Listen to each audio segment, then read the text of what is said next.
हरे कृष्ण कृष्ण कृष्ण हरे हरे, हरे राम राम राम हरे हरे। आइए आज चौथी एकादशी पुत्रदा एकादशी की कथा सुनते हैं।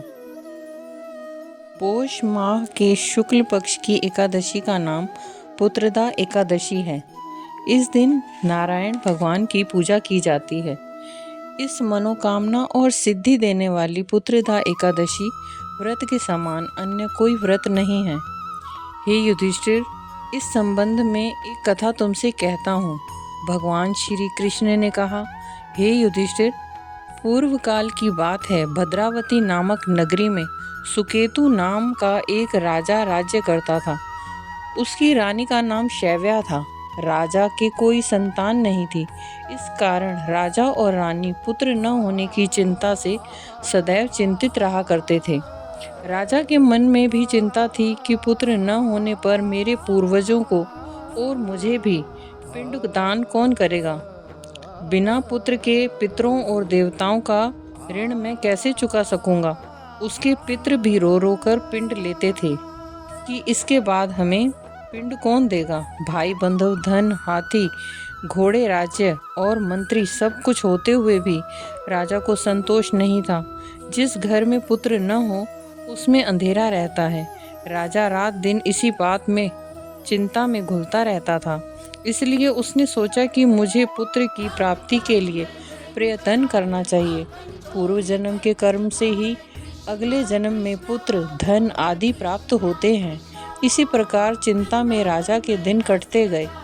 एक समय राजा ने अपना जीवन ही समाप्त करने की सोची, परंतु आत्महत्या को महापाप समझकर वह ऐसा नहीं कर पाया।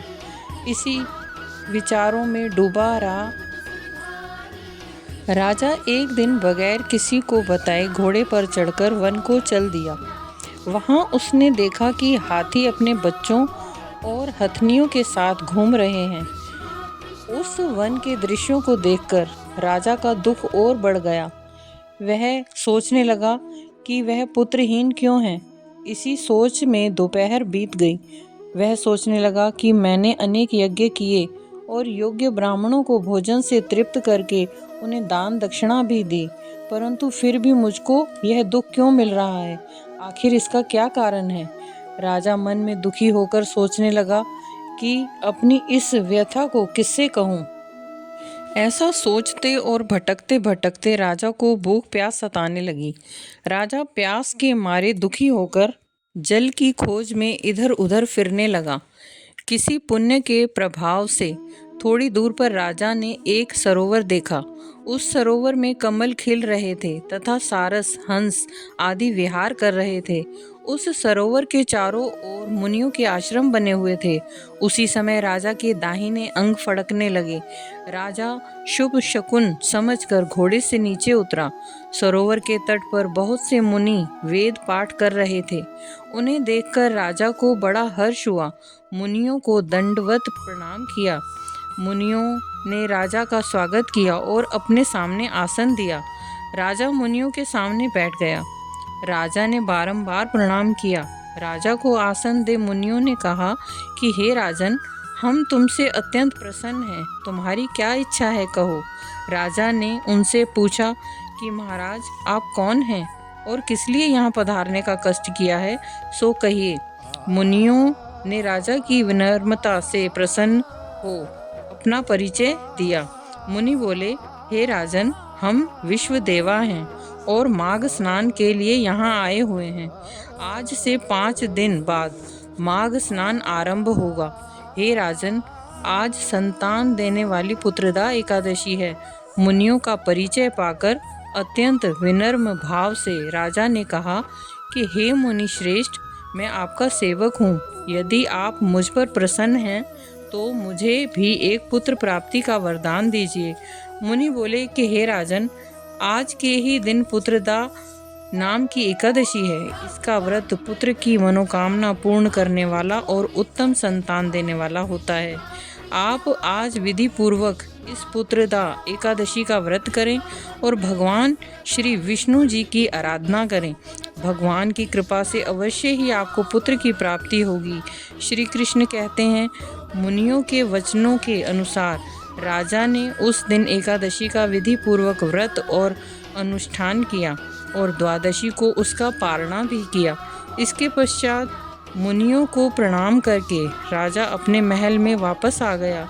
श्री विष्णु भगवान की कृपा से कुछ समय के बाद रानी ने गर्भ धारण किया और 9 माह के बाद उसके एक तेजस्वी पुत्र हुआ। समस्त राज्य में प्रसन्नता छा गई। वह राजकुमार बड़ा होने पर अत्यंत शूरवीर, विनम्र, यशस्वी तथा प्रजापालक हुआ। भगवान श्री कृष्ण बोले, हे राजन, पुत्र की प्राप्ति के लिए पुत्रदा एकादशी के समान अन्य कोई व्रत नहीं है। पुत्र कामना करने वालों को पुत्रदा एकादशी का व्रत करना चाहिए। भगवान बोले कि हे युधिष्ठिर, जो व्यक्ति इस पुत्रदा एकादशी के महात्म को पढ़ता, सुनता तथा विधि पूर्वक व्रत करता है, उसके फल स्वरूप उसे सर्वगुण संपन्न कुल दीपक पुत्र रतन की प्राप्ति होती है। श्रीमन नारायण की कृपा से वह प्राणी मृत्यु के पश्चात मोक्ष और स्वर्ग का अधिकारी बनता है। इसको पढ़ने से अग्निष्टोम यज्ञ का फल मिलता है। हरे कृष्णा। श्री भविष्योत्तर पुराण में यह कथा वर्णित है। आप इसमें फलाहार ले सकते हैं। श्री हरि को भोग लगाइए। इस दिन गौ के दूध का सागर तथा फल आदि ले सकते हैं। हरे कृष्णा। राधे राधे। हमारे चैनल को सब्सक्राइब करें, लाइक करें, शेयर करें और बेल आइकन का बटन दबाना ना भूलें। हरे कृष्णा।